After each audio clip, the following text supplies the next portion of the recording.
In this video, we'll talk about establish a daily routine. Having a daily routine is discipline, and discipline is what Zen habits are all about. When you have a set routine to follow, you can get more things done and in less of a time span. Routine adds structure to your day and gives it a more ordered and calm feeling.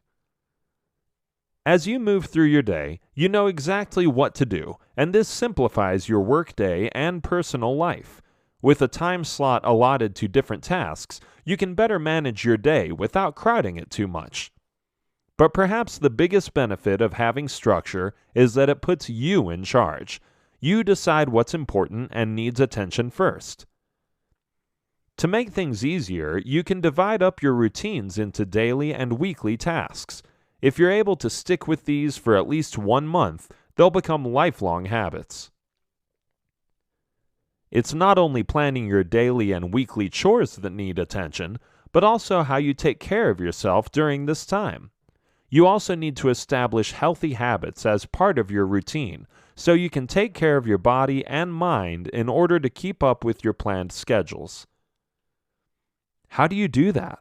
You pay attention to these aspects of your daily life. Eating well. You know that you have to eat healthy, but do you also know how to do it? This is the point where many people get lost, as they're not sure how to implement this knowledge into action. But there is a simple way of doing this. You may question what the connection between a set routine and eating is. Your eating habits define your lifestyle. If you eat clean and healthy, you will have a better life and improved health. When you eat healthy, you can function better and become more energetic. Your starting point for eating well should be meal preparation. You can't go anywhere without this step.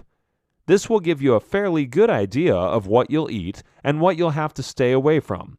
This step also involves shopping beforehand so that you have everything with you when you start cooking. Moving on, you should build your meals around really healthy foods. Of course, you can have some wiggle room for slight indulgences, but the core of your eating plan should be based on super healthy stuff. Make it a point to include foods that you really enjoy. This is very important if you want to eat well for the rest of your life. The reason why so many diets fail is because they center on foods not everyone likes. If you can't or don't eat what you like, you won't stick with it for long. While anyone can follow a restrictive diet for a few weeks at most, if you start to feel deprivation and suffering, you'll give it up quickly.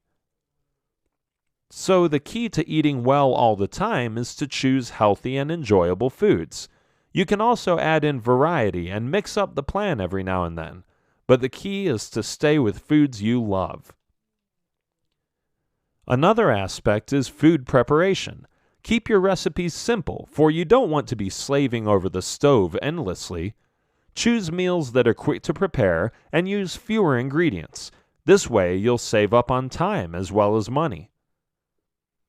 Mind your portion size as you eat. If you're eating healthy, nutritious foods, then you won't have to go in for seconds and thirds.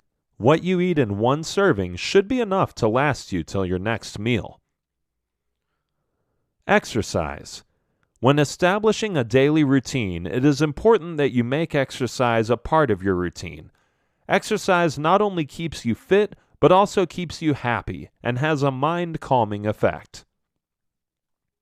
It can even act as therapy for some.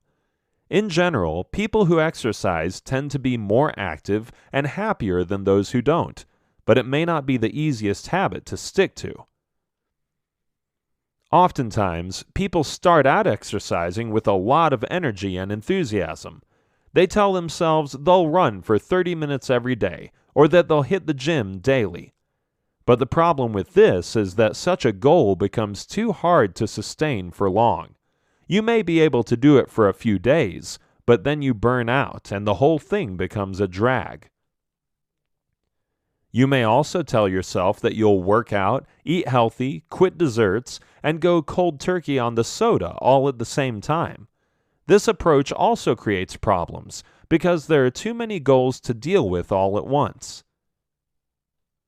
Instead, what works in making exercise a regular part of your day is to start simple. Keep your exercise sessions short and simple in the beginning. Decide on a time that'll work best for you. This way, you're more likely to follow through and not put things off.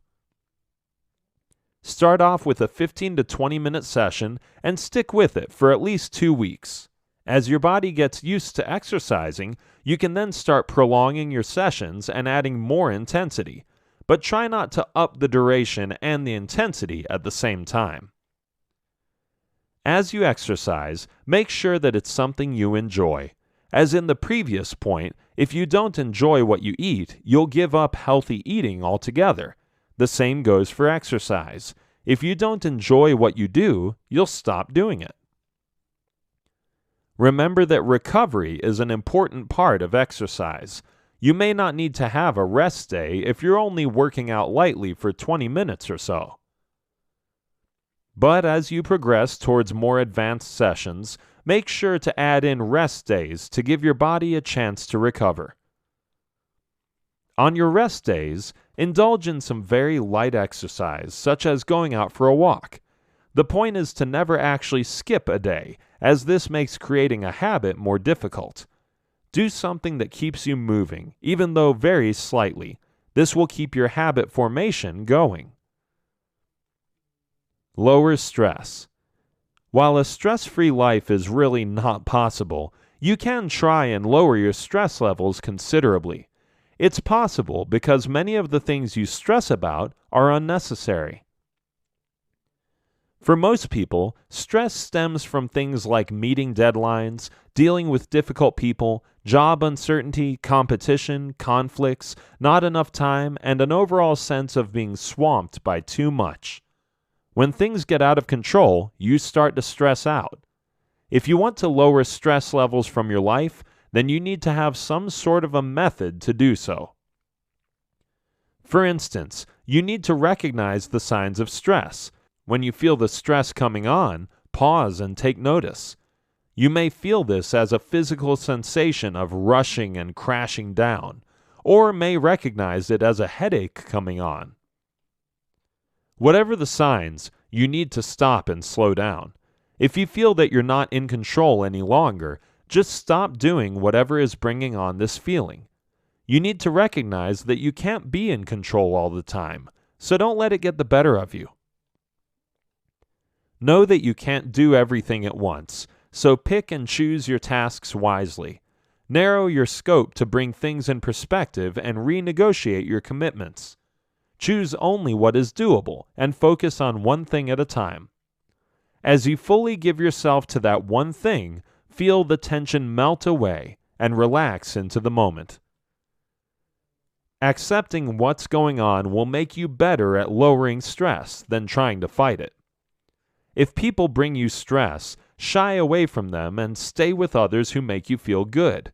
If things get in the way, seclude yourself and meditate, stretch, massage, or get some fresh air until you are ready to face the challenges again. Schedule to take mini breaks every day to de-stress on a continual basis. This is the only way to charge yourself again for the next onslaught of the daily grind.